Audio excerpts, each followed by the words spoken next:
CBS 46 News presents Public Affairs on Peach.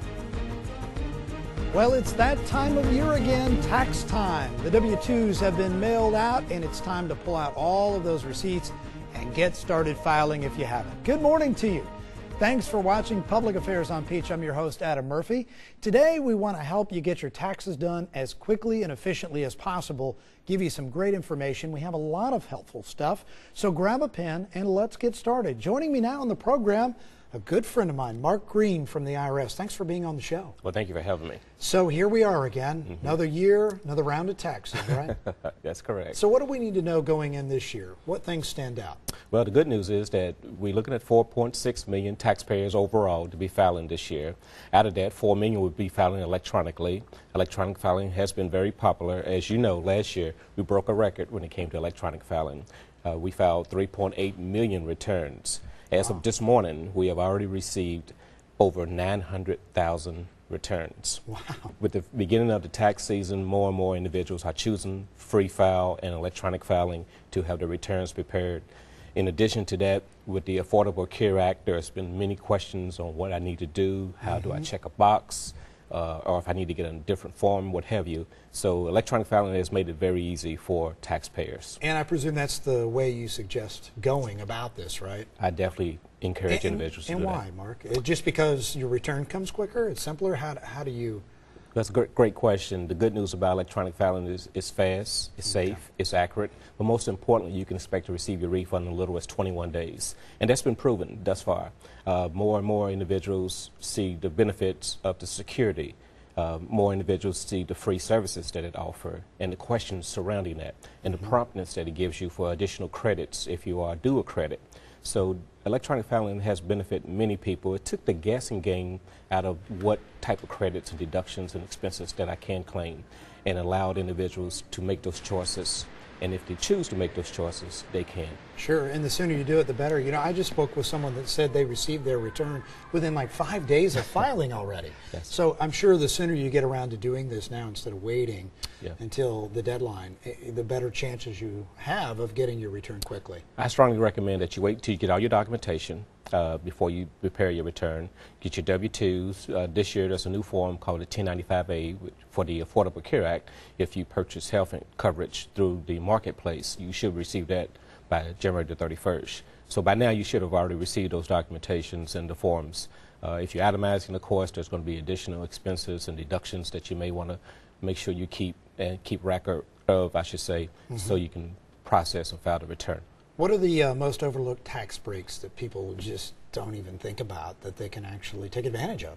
Well, this year, December the 19th to be exact, Congress passed the renewable credits, which will allow individuals to take credits that they should have been expired, I should say, back in December 2013. Those credits are, for example, the teachers' deductions, which teachers who purchase supplies and equipment for their classroom, anything over $250 less, I should say $250 less, you can take off as a deduction right off the top of your return, so you don't have to itemize. So definitely encourage all teachers to keep your receipts. As you know, teachers generally make out-of-pocket expenses and don't get reimbursed for those expenses, so definitely want to keep those receipts and take those deductions. For those individuals who have done home improvement, energy-efficient items such as thermostats, refrigerators to some degrees, furnaces, air conditioners, that type of thing, you can get a $500 lifetime energy credit. So once again, look at your receipts from last year to see if you made any of those type of improvements. For the education, there's up to a $4,000 credit for tuition and fees. In addition, individuals who had forgiveness of debt, there's up to a $2 million exclusion that you can take on that as well. So there's many credits out here. That's great. You know, I strongly advise individuals to visit our website at irs.gov to check out some of those extra credits. Yeah, and you see the phone number up there as well, 800-829-1040, if you have any questions. You guys are there, willing to offer great information that will help preparers as they go through this process, right? That's right. You know, Mark, is it true, because I read something that said that half of Americans, when they prepare their taxes, that there are inaccuracies. Is that actually true, that half of all Americans that prepare their taxes have inaccuracies? Well, what we have seen is that individuals who prepare the traditional paper returns make many mistakes. Okay. And, you know, like any mistake an individual tend to make, is generally information that will delay their tax return. For example, if you leave off your Social Security number, if you transpose a number from the tax table to the tax return that's not accurate, those type of things will delay the tax return. Signing it, which I understand a lot of people forget to do, right? I tell you, over the last 28 years, 29 years to be exact, I've seen this trend every year. Individuals rush to prepare their returns, and these are paper filers that we're speaking of here. And at the very bottom, they forget to sign the return. They're submitted. And unfortunately, you know, that's considered invalid to us. Let's shift and talk about the pilot program. Can you tell me what that is? I'll tell you what, this is a great program.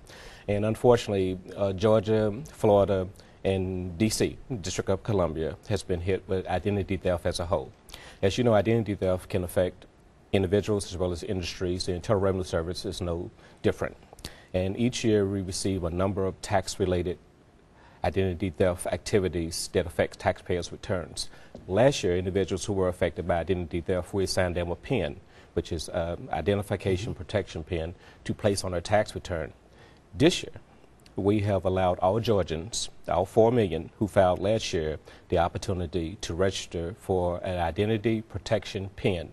This will add an additional layer of protection on their tax return when they go to file their return. So this is free. It's optional. You don't necessarily have to buy into it, but once you opt into it, you have to continue using that PIN that we assign you. It's a very easy process. It takes about 15 minutes to sign up for this process. Right? I personally have signed up for it myself. I would strongly advise individuals before they prepare their return to think about this, especially for those individuals who've been a victim of a identity theft, or better yet, got involved in a scam. Well, Mark, let's put it this way. I mean, the 15 minutes it takes you to do this can save you so much trouble down the road, because anyone that's ever had this happen where there's identity theft, it's an absolute nightmare. It is, and unfortunately the scams that we have seen over the past year, the telephone scams, that is, where individuals call purporting to be from the Internal Revenue Service stating that you owe money. Unfortunately, a lot of Georgians have brought into the fact that they should be paying those individuals as well as giving them their Social Security numbers. These are scams, and unfortunately with that Social Security number, of course, a lot of damage can be done to not only your credit, but to your tax return as well. Mark Green, always a pleasure having you on the program. Thank you, sir. Great information. Get out there, get it done. And of course, for more information, you can always go to irs.gov or call 800-829-1040. That's to the IRS. Now, coming up, tax season is when a lot of scammers will try to take advantage of you. Coming up, we'll tell you about the top scams to avoid and the one item you should never carry in your wallet. Stay with us. Public Affairs on Peach coming up next.